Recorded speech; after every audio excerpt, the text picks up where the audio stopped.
Have you ever had your money in a savings account and randomly you check and it's up 7 cents? Yup, same here. Who did that?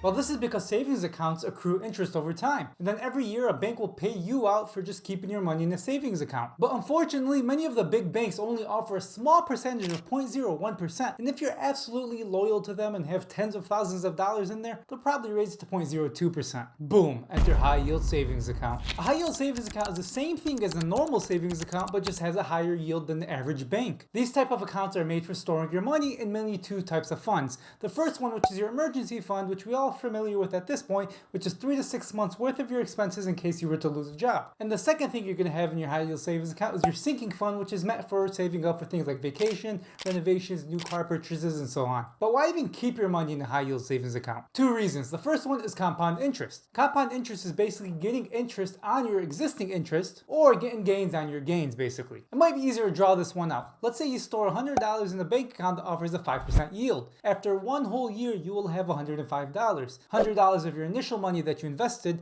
and then $5 that the bank paid you out. If you keep that in there for a second year, you're going to end up with $110.50. You can see that the gain in year 2 is bigger than the gain in year 1, and that's because of compound interest. As you follow this path over the years, you can see that by investing your money or just storing it in a high yield savings account, the growth is exponential. Now, the second reason why you should have your money in a high yield savings account is because inflation. Inflation is the reason why your grandparents bought that house for $12 and a bag of chips. And it's also the reason why $200 worth of groceries looks like this.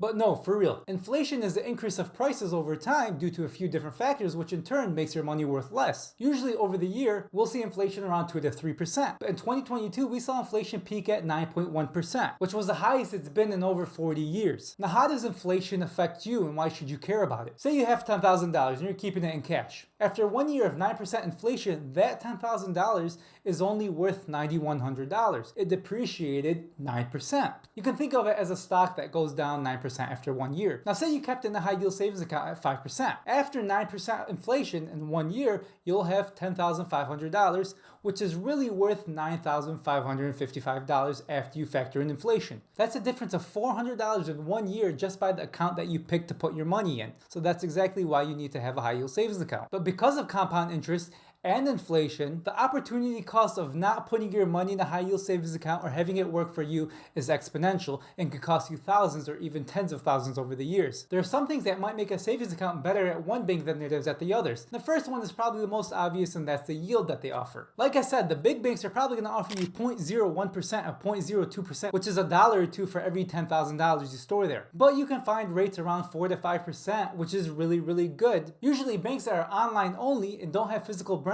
will be able to offer you more because they don't have to worry about the overhead costs that come with the physical branches. The next thing that you need to consider when picking a high yield savings account is make sure there are no fees. What's the point of growing your money in a high yield savings account if your bank is going to eat it away with fees? Stay away from fees as much as you can. Some banks will have fees for overdraft and things like that, but that's normal. Those are things you can avoid. Fees that I'm talking about here are reoccurring costs, $10, $5 for just having the account open. Most of the time, if a bank does have this, they'll also have the option to waive this by having a certain amount stored in that account. So they have a $5 monthly fee, but if you store $500 or more, you won't have to pay that fee. Another thing to consider when picking a high yield savings account is if it does have an online presence, make sure that's easily accessible. Some online banks are online only, but they do have ATMs, or they do allow you to link to another account. So if you're storing something like an emergency fund where you need quick access to it, this may be something that you want to take into account. Lastly, but definitely most important, and yes, this is a deal breaker if it doesn't have it, is make sure the high yield savings account you go with is FDIC insured. FDIC insured means that the account that you're going to have is insured up to $250,000 by the FDIC. So in case anything was to happen to the bank, in case they go bankrupt, you will be covered up to $250,000. If you have more than that, make sure to spread it across different banks, or if you choose to store more than $250 just for the ease of access, just be aware that you're taking on that risk. Now to the good part. Which high yield savings account do I think are best? I personally have no affiliation with these. I am not sponsored by any of them. This is just research that I've done, talking to people, and the list that I've came up with for good high yield savings account. Well, the first one is Ally Financial. Ally Financial is an online only bank which is currently offering up to 4.25% for the money you keep into their high yield savings account. I say up to 4.25% because it depends on how much you have in there. If you have more money stored in their account, they're going to give you a higher rate. Ally does not have any overdraft fees, no monthly maintenance fees, but you are going to run into a fee if you take out money from your savings account over 6 times a month. This is a $10 fee with every transaction, which is by law, but after looking into Ally's website, it seems like this is temporarily paused, so you may be able to take advantage of this. Two things that I love that Ally offers is number one, the automatic transfers, and then number two is their bucket system. If you're saving up for different things, a house, a car, a wedding, whatever it may be, you don't need to open up a savings account for every single expense. You can just open up these small buckets and deposit $100, $200 into every one of these accounts, every one of these buckets. And it's all within the same bank account, which makes it very easy to track and stay organized. The next high yield savings account that I like is SoFi. SoFi is offering up to 4.5%. Again, up to 4.5% depending on how much you put into it. And they're also offering a sign-up bonus for up to $250. One great feature that they have that I haven't seen anywhere else is what they call Round Up and Save. It's similar to Acorns if any of you guys are familiar with Acorns. If you were to spend $2.50 on your card, they're going to go ahead, take that remaining 50 cents, round it up to $3 and put 50 cents into your savings account. This is a great way to build your savings over the years without having to feel the impact of actually saving. This next one is for people who want a physical presence, and that's Citizens Bank.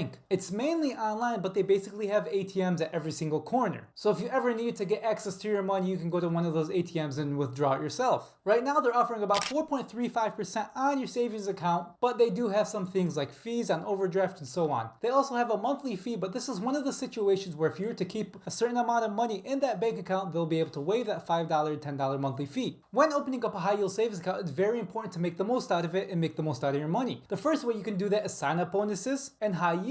But the second way you can do that is by automating your transfers so you don't have to worry about it. Many of these banks that I talked about and many banks that you'll find online should have a feature where you can automatically transfer money as soon as it gets deposited into your bank account into that savings account. This way you don't really have to worry about going into your account every 2 weeks or every week or whenever you get paid and manually transferring the money. By setting up automatic transfers and make sure that you're paying yourself first and saving, it takes the resistance out of saving and have that grow. And speaking of paydays, if you want to know exactly what to do with your paycheck, watch this video next.